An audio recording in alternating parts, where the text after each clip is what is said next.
sixth grade Mm-hmm. and go straight to General Motors or Mm-hmm. some factory. But it's a different ball game today. Yes, sir. Of course, we That should have been told right from the word say go. Ownership is the key. That's what has made America a great and a very powerful yes, sir. country, establishing corporations, being the head of the field in this particular technology or that particular technology, Yes, sir. as opposed to just working to get some dollars so you can put some food on the table. That's the script they handed us. Yes, sir. And on the surface, that's okay, but in the final analysis, it's about having your own company, your own corporation, so you can do what? Control your own destiny. As long as I'm working for you for a paycheck, So, I'm helping you pursue your destiny Honorable and Elijah fulfilling your Muhammad. dreams. The Honorable Elijah Muhammad Noble told Drew us Ali. self-help. And that's what has made America great, because sir. then you have to compete with other corporations. Yes, sir. Well, that only makes you better, Yes. competition. But as long as you working for somebody, your destiny is being controlled by that somebody. Dad, I want to switch gears, and I want to, what it's all intertwined with what you're saying.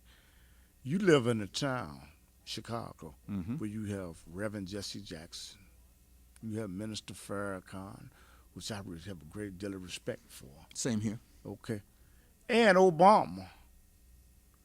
With these three leaders, and some say appointed leader, do you think that they have worked for the betterment of the Chicago land and the global community? Have they been an impediment to the society and culture and Chicago?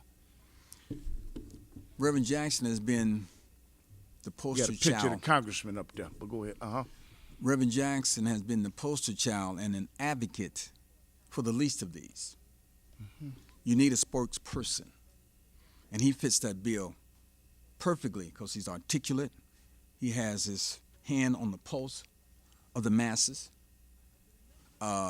He's there when we need him to articulate our pain, our aspirations. Brother Minister Farrakhan has demonstrated that we have the capacity to do like other communities, build an economic base and build upon that base and let those dollars circulate within the community. The Nation of Islam dollars circulate within the Nation of Islam before they go outside of the Nation of Islam. So he's provided a concrete, visible model how we can get a grip in terms of controlling our own destiny Yes, sir. socio-economically. Yes, sir. You have the Nation of Islam. They have their own businesses. And this has been a part of our legacy as a people, because initially coming up from Reconstruction, the Jim Crow laws and the vicious nature of the Jim Crow laws had us hemmed in. We could only interact with each other because the lines of demarcation were sharply drawn. And when you crossed that line, you got your butt kicked.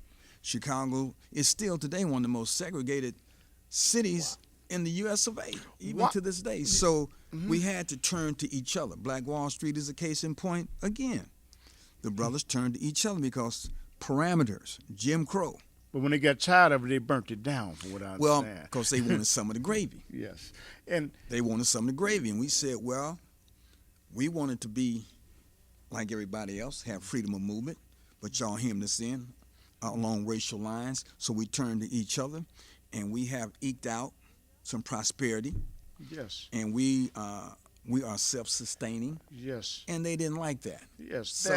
So a set of circumstances were established, and they rained down on the brothers. The Gap Band in their record, that's a metaphor. What happened? You dropped a bomb on me. Somebody flew over in an airplane, dropped an incendiary device, and blew the place up because we wouldn't let them come in and have some of the gravy. Yes. Do you see a movement in Chicago to cause re-gentrification? And if you do, what's the schism? What's the reason for that? For Chicago, just one of many cities experiencing gentrification, Somebody may not know what regentification means.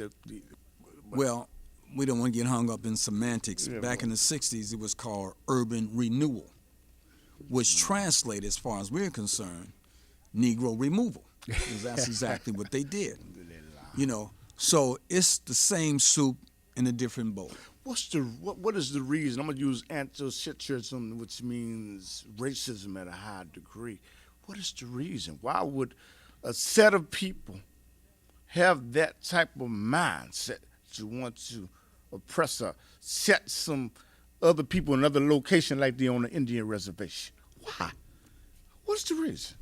That's a good question. And it's a complicated answer. By the same token, We see got enough evidence. time, huh? Well, we see no. Okay. You can write a doctoral thesis, but we see evidence of blacks and Latinos, particularly blacks, being moved out of the inner cities, and the bourgeois element in the upper class, predominantly white, but some yuppies, young urban professional blacks, are coming back into the cities and reclaiming the cities because that's where the resources are. Okay. And you have access to certain highways and byways.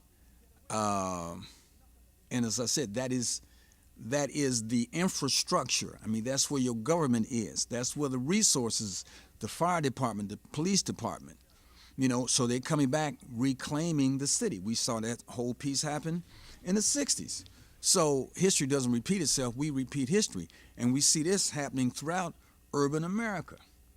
And we're being pushed to the parameters. Yes. And until we get it together and start producing so we can compete and demand some of this turf and be able to establish businesses on that turf and a mindset. See, we have lost what's called the territory imperative. We let anybody come on our turf and set up shop. We're the only ethnic group in this city and in this country that does that. Yes, sir. When you go to the Jewish community or what they call Greek town, it's the reason why they call it Greek town. Greeks run it. It's the reason why Chinatown is called Chinatown. The Chinese run it. That's true. They got Little Havana in Cuba because they run it. What do we run? Yes. We run to the bus But go to the Bantustan plantations, but we don't have control of our economy. And that translates into a lot of negative things, like the poverty, the abject, hardcore poverty. Poverty breeds crime because I don't have the skills, the monies, the resources Yes, sir. to eke out a quality life. Yes. So I revert to the underground economy, something I know I can do. Some yeah. Sell drugs. But that, what, but man, you come from a town where President Obama came from. Would you say that President Obama is concerned about the interests of indigenous people, or is he more concerned about special interest groups? Well, that goes without saying, doesn't it? The proof of the pudding is in the eating. See, we're beginning to come out of this Obama-bot slumber. Everybody was clapping when he got in. Yes. Though. Everybody was like, hey, Well, he looked Oprah good. was crying. Yeah, she's one of the first ones to back him, verbally and otherwise, I'm sure. And we felt that, well, it's about time to have one of us in the White House. And it is. Blacks built the White House, built the foundation of this country upon which its wealth is based.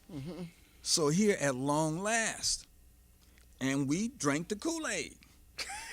We drank the Kool-Aid. Yes, sir. Now we come to the conclusion that the Kool-Aid was spiked with deception. He ran on a platform of change. I don't see the change. Things have gotten worse for us. Our unemployment rate hovers above the national average, especially black males. Crime off the chain. Has to do with poverty because poverty breeds crime. But are you going to vote for him? In good conscience, I can't do that. I'm not impressed by black faces in high places. We got one that sits on the Supreme Court that could give less about us than a maggot. Is Rami the better alternative? Who? Rami. Absolutely He's on the not. Republican Party. He's not a good alternative for the masses of whites. Yes, sir. Because they catching hell too. But would you say that one? There's a disconnect. Would you say that one has to vote? If they do not vote, they don't have a legitimate reason to complain. Do you agree or disagree with that? Being a citizen in these United States and paying taxes, the very fact that we're a citizen gives us the right and the audacity to vote or not to vote. Okay. I don't think voting is the answer. You got politics and you got politics. Politics. You got soft money and you got hard money. Hard money is the nickels and dimes. See, politicians are bought. Politicians, as Arenda Troutman said, are prostitutes. They go with the current that gives them the biggest jolt in terms of dollars. Politicians are bought and sold just like candy bars. I heard your and friend. I have yet to see a Chinese sit on city council, but Chinatown is bustling. I heard your friend Minister Farrakhan say they bought and paid, folks. So you basically said the same Absolutely, thing. absolutely. Yes. So we have to get our economic base together so we can purchase politicians to do our bidding, because it's money that greases the political skids. M-O-N-E-Y. And if you don't have it, they ain't trying to hear what you got to say, and your complaints may be legitimate. So you're saying basically your friend Minister Farrakhan has made the statement that that President Obama was selected before he was elected by the power elite. Are you in compliance with what your friend says? Well, a president was not established. All politicians, from the president right on down to the mayors, with few exceptions, are bought and sold like candy bars. It's about cash in this country. It's about cash. The Electoral College does the selecting. So the minister was right on point. We don't have a Electoral College at the Senate level, at the congressional level, and these are legislatures. These people make laws that affect our lives every day. They're just as important, if not more so, than the president, because these are the policy makers. They establish law. Dad, why does the president show love towards everybody else? For example, the gay rights bill, the DREAM Act, standing at a Confederate grave and saluting the dead of people that fought to keep people in bondage. Why does he show love towards everybody else but don't want to show us no love? I'm asking you. Because that somebody else put him where he is, so he does their bidding. You know what I'm saying? Yes. It's all about the golden rule. And in this country and throughout Western so-called civilization, the golden rule is he who has the gold makes the rules. Yes. They financed him. He was handpicked. Just 7-8 years ago, very few of us know anything about a guy by the name Barack Obama. So we must pose the question, where did he come from? And who brought him forward? We certainly didn't. What's the Right down in Hyde alternative? Park all these years. What's the alternative? Well, I blame him only to a certain extent, Okay. because he didn't deliver on his promise. You know, we voted. He courted our vote, said he's going to do certain things. You know, now he has made a gesture in doing one of those things. One of the promises is bringing our troops home. I wish he had done it long before now, but we're making incremental steps in that direction. But he has been absent in terms of our plight as a people. I mean, what we're going through right now, if we were whites, a state of emergency with all this mayhem and carnage out in the streets. The United States government, the Attorney General, at the behest of the President, would have declared a state of emergency. What's the alternative? What is the alternative then? What you're the doctor, and what remedy would you have? Well, we must face the cold reality that he was handpicked by the elite that not only run this country, but run the world. The banksters. We have to come to grips with that. It's like the man coming home and finding his wife in bed with another man. What is the remedy? I'm saying is, now say for example, there's somebody out there looking at you right now saying, how dare him talk about the president like that? You know, what do you? Well, the remedy but is. what is the remedy? Well, first of all, we must face the reality. If you're an alcoholic or a drug addict, you must come to that realization and face that. That's the only way you can be cured. Mm-hmm. Otherwise, you're not really fooling yourself, but you're playing games, you're shooting crap with loaded dice because you know in your heart of hearts that you're a drug addict or that you're an alcoholic. We have to come to the realization that we've been had. But the person that's looking through this television right now saying, I dare him to talk about the president, do they have the right to say that? Do we have the right? Should we hold him accountable to just say he's the first black president, which he's not the first black president, it's John Hanson anyway. But say that, what would you say to them? To say, I dare you. The key but word, should he be held accountable? The key word, and you said it, accountability. 3 minutes. This romance, you know what I'm saying? We've got to come to the realization we've been had. We never did hold him accountable. Now, if he was white, oh man, we would surround the White House with torches and pitchforks.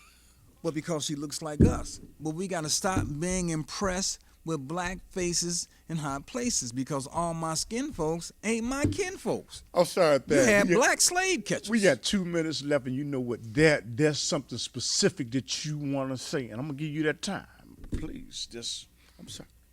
Well, I'm going to say that I'm delighted to be here, and I hope that I made some contribution to this grand show of yours, this program that you've been doing for years.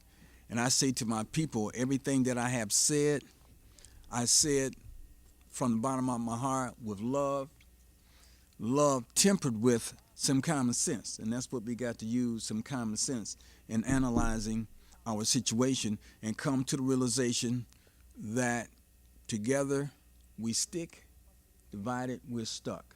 We have to hold our officials, not just the president, but from the mayor, from the alderman, a woman, the mayor, the county commissioner, the governor, the lieutenant governor, all of those people that we voted for, we must hold them accountable because they work for us. Yeah. Ask you quick, how do they get in contact with you to have you come on their show? Do you do speeches? Do you go out and do lectures? How do they get in contact with you? My email is as follows. Speaker of the House, not to be confused with John Boehner. Don't get me started on him. Speaker of the House, 50. I was born in 1950. Speaker of the House 50 at yahoo.com. And if you ask me to come out to speak to your children, a church group, want me to establish a mentoring/rites of passage program because that is sorely needed, I'll be at your beck and call. My phone number is as follows, 312-513-4419. That's 312-513-4419. You can call me anytime, and I'll come running because this is what I do. This is a gentleman that you need to have come on your show, whether it's a radio show, a TV show, or internet show. Have this gentleman come on. I want to thank you, brother. I want to thank you. I appreciate it. And God bless this show, and may it endure throughout eternity. Thank you for that. Sorely needed. Thank you for that invitation, brother. 5 years ago, brother, and then nobody know me from Adam's apple. Okay. Well, I want to thank you for that invitation. You're supposed to want for your brother what you want for yourself. Yes, and you're my brother, and I would do it again and again and again. Assalamu alaikum to everybody. That was quick. And we have been only given a little bit of knowledge. Man, that was quick. What was that? But some of the great You said you was just getting Islam, warmed up, huh? when looking at this verse, tried to understand what was going on. Some of them even said the ruh here refers to Jibreel alayhi salam. And there are a number of places in the Quran when Allah refers to Jibreel alayhi salam as a ruh.